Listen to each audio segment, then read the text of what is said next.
Good afternoon, everybody. My name is Andy Hirvela. I'm a journeyman lineman at Sun Prairie Utilities. The nice part about going last is I just sound really extra gracious because I'm going to get my thank yous in too right away. I want to thank the Sun Prairie Chamber of Commerce also for organizing both the Leadership Sun Prairie course and this whole luncheon. Thank you also to Buck and Honey's for hosting the event today. As most of you guys know, they have really excellent food in the venue and everything's fantastic. And finally, I'd like to thank my fellow classmates from Sun Prairie Leadership who allowed me the opportunity to speak up here today. Leadership. Before my involvement with Leadership Sun Prairie, if you had asked me what it meant to be a leader, I most likely would have given some analogy about making a difference or leaving an endeavor better than you found it. I may have also invoked the words of a great leader, a visionary, president, or coach that would reinforce my analogy through some sort of quotation. I would have told you that Mahatma Gandhi once said, "You must be the change you want to see in the world." I would have also gone on to state that President Barack Obama, who happened to start his political aspirations as a community organizer in Illinois, had echoed Gandhi's words years later when he said that change will not come if we wait for some other person or some other time. We are the ones we've been waiting for. Finally, if I still needed one more example, I would have gone to the proverbial well for a man who personifies integrity and leadership, the coach himself, Vince Lombardi, and his famous quotation, "Of leaders are not born, they are made." These three men share a commonality that leaders are people who affect change in the situations that they are put in, and do, in fact, leave an endeavor better than they found it. I believe those things too, but thanks to the broad spectrum of topics we covered every third Wednesdays in September, and the experiences that I've shared with a group of people that I now have the privilege to call friends, I have molded that leadership word and that leadership concept into a mental diorama that I would like to share with you right now. So, feel free to close your eyes. That's really hard. Feel free to close your eyes and imagine, if you will, this scene. It's Summerfest 2011. Set against the backdrop of the waters of Lake Michigan, 700 bands and thousands of people from around the world have come together for 11 days of musical celebration. You are all there. Get warmed a little bit. Elbow to elbow in the middle of a large crowd near one of the main stages, waiting for the band to begin their auditory assault on your senses. The emotion of the crowd pulses with excitement and anticipation until suddenly he appears, the lead singer and rock god. From my rock god perspective, I look out into that great sea of humanity and I see a menagerie of fist-pumping, arm-waving, jumping, shouting fans. That is until I bring my rock gaze down upon those people nearest the stage, my groupies. That first row of screaming and adoring fans are easily discernible to the point that I can make out every feature and expression on their faces. Looking past them, I can still make out the people in second, fourth, and sixth rows. Probably didn't pay as much for their tickets. I can still make them out with not too much difficulty. After that, back where the police officers are, their faces begin to kind of blend together with the shifting of the crowd, and the individuality of the rest of those people kind of begins to fade. You see, a scene like that is what being a leader in this community is to me. Well, not so much the rock god part. My daughter plays guitar way better than I do, and she's like 3. But a person doesn't have to be in the first row of the crowd to be visible and felt in the community.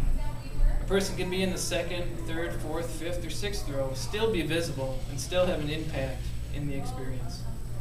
Leaders, especially community leaders, are not always the president or chief executive of an organization. Instead, they are the people in those other rows, as well as the first. They run charity drives, neighborhood get-togethers, or church choirs. They volunteer at food pantries, high school football games, or blood drives. They are the people that have chosen to come from the middle of the crowd and be seen to some extent in the community. How we get up there from the middle of that crowd is the central theme of my remarks today. We get there by stepping forward. It is fitting then that the first of the three experiences that I'm going to share with you today from Leadership Sun Prairie involves shoes. Pink stiletto heels, as a matter of fact. Leadership will know what I'm talking about. It was our first session, the birth of class 14. And we were all comfortably in our own little zones, trying to figure each other out through well-crafted icebreaker exercises. Everybody loves the icebreaker. It was near the end of the day that our final presenter, Charity Jen, Pink Stiletto Coaching, walked into the meeting room at Wisconsin Distributors. After a short introduction, she began her first exercise about leadership perspective with a simple paper grocery bag. Inside this bag were different types of shoes, and our job was to blurt out the first thing that came to our minds when each shoe was pulled out. With instructions made clear, Charity reached into her paper sack, and doing her best impression of Mary Poppins with her carpet bag, she began pulling just about any type of shoe you can imagine out of this bag. There were sandals, cowboy boots, men's dress shoes, sneakers, and of course, pink stiletto. It was interesting to note that when we saw sandals come out of the bag, we instantly thought of casual terms like laid back, relaxed, or easygoing.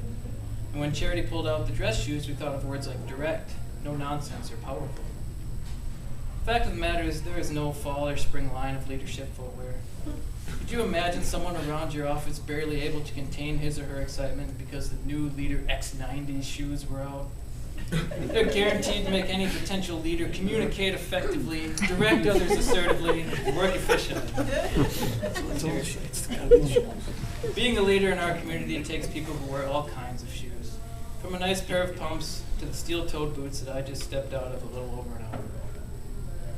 The second experience I would like to share with you involves people who wear many of those types of shoes that Charity was pulling out of that paper bag, and who have the uncanny ability to wear sandals in the dead of winter. High schoolers. It was midway through our February leadership session that was centered on education. Sitting in desks that I thought I had shunned from my life years ago, we were face to face with an impressive group of young people. What started off as a small amount of dialogue turned into an informative and enlightening question and answer period. Each student we got to talk to had taken advantage of the opportunities afforded them at Sun Prairie High School and was making a difference in his or her education in one way or another. That experience with those young people got me kind of thinking. I remember being back in high school, and with a family of 6, my mother almost had to color code the calendar with the amount of activities that her 3 sons and 1 daughter were in. Between school plays, soccer, band, dance lessons, Optimist, and forensics, we were exposed to many great experiences and community projects or fundraisers. It was great.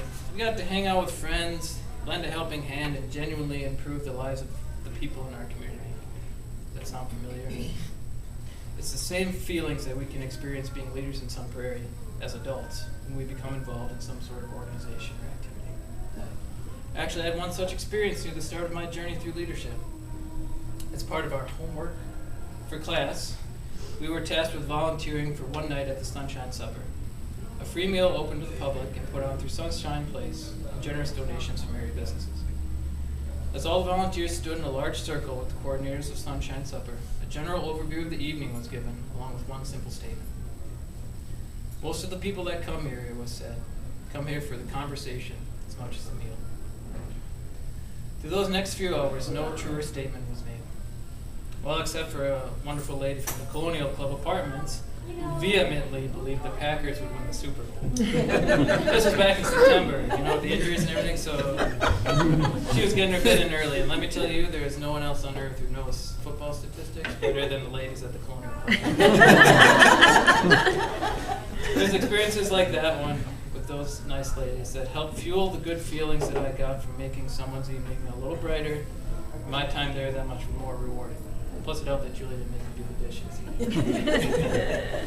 Thanks to this course, I was able to really peel back the layers of this community and begin to find all the subtle levels that hold opportunities to be a leader. Those levels do contain first-row names like president, coach, or director, but they also have other names in there: mother, father, teacher, or neighbor. It doesn't matter if you're a rock god or just an electrical lineman. All it takes to be a leader in this community is beginning your journey away from the middle of that crowd and more towards the front. I wish to again thank the Sun Prairie Chamber of Commerce and all those involved with the Leadership Sun Prairie experience, and do encourage everyone in this room to keep stepping.